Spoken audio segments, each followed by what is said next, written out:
Once upon a time, I made an update video on the channel, and I received a comment from the real official asking about a certain kind of computer. At first, I thought he was talking about the new updates for the channel, and I thought, no, it's not a new computer. But close though. And then an hour or two later, when enough time had passed when I posted the comment, I realized, hey, numbnuts, that was a suggestion. So, I'd like to apologize and honor your suggestion. In this video for the Borealis company, we're going to take a look at framework computers and storytelling elements that appear in the company and its mission statement. I'm breaking this video down into 3 different kinds of moments that I see storytelling within framework, and I'm also going to try to keep my insights as neutral as I can so you can find a way to make the insight helpful for you. If that's best for you, of course.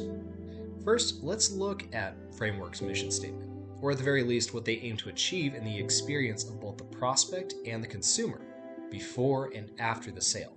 Framework Computers seeks to sell computers that give the user full control over their computer at a greatly affordable price.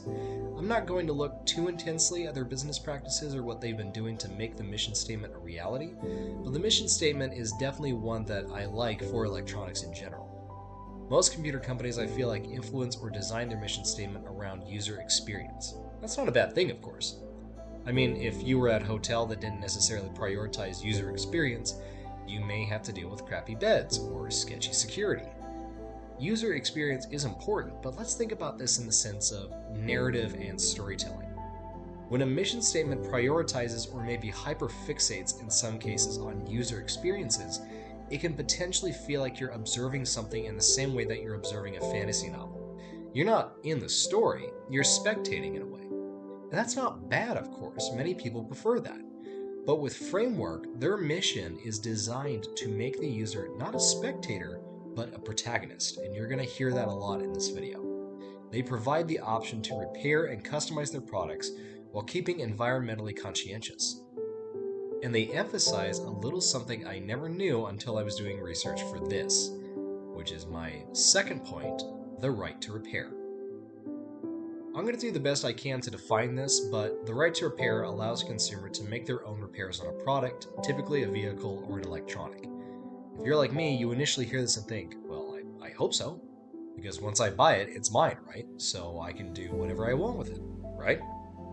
And if I buy another part, then that's my right to do whatever I want with that, such as using it to repair what I already bought. Well, maybe not that clearly. It's actually done for, from what I've seen, 2 reasons. Reason number 1, it reduces the cost because, sure, parts can be expensive. I mean, anybody who has a car knows that. But it's not as expensive as parts and labor. Now granted, some things I would rather leave in the hands of a professional, like most issues with my engine or fixing the axle on my brakes, but if it's something I know how to do, like replace a battery, I would rather save the money and just do it myself. And reason number 2, it preserves the longevity of the product. It stops you from wasting more money and buying a brand new product. Because if you can preserve something that means a lot to you, and can still work just fine, why wouldn't you instead of buying something that's just not the same?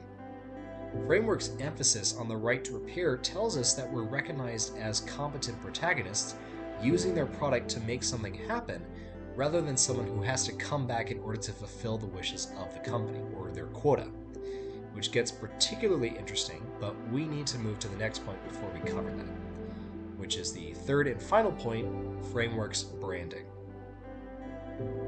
Take a look at a company like Apple and look at their mission statement. If I had to summarize it into one word, it would probably be experience.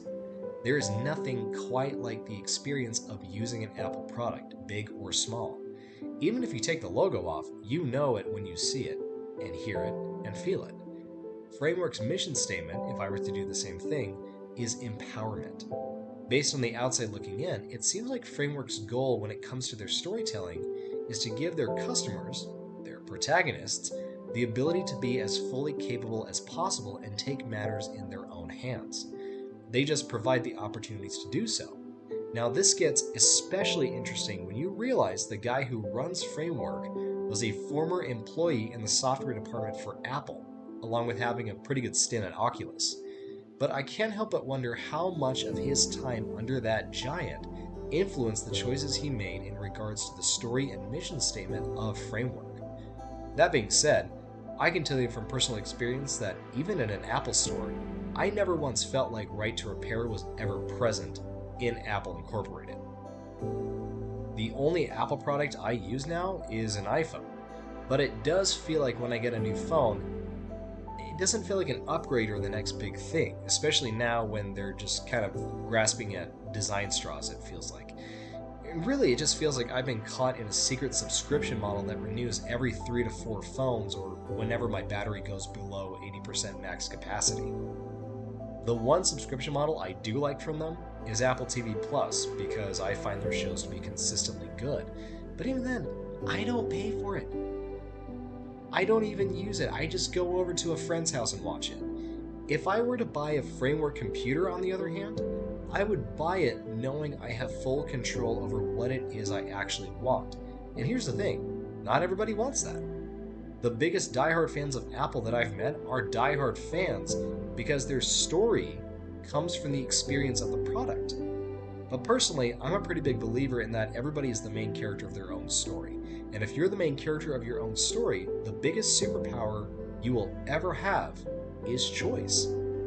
And what better computer is there than one that's filled with nothing but choice?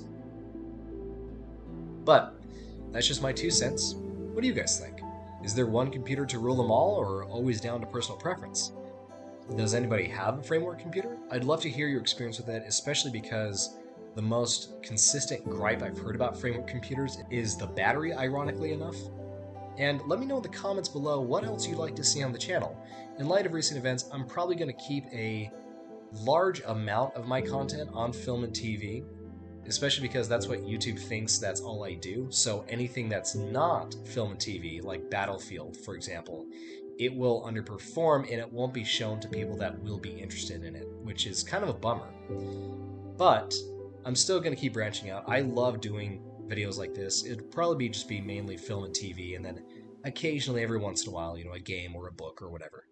Anyways, that's my housekeeping done. Please like and subscribe for more insights on storytelling, and have a great day.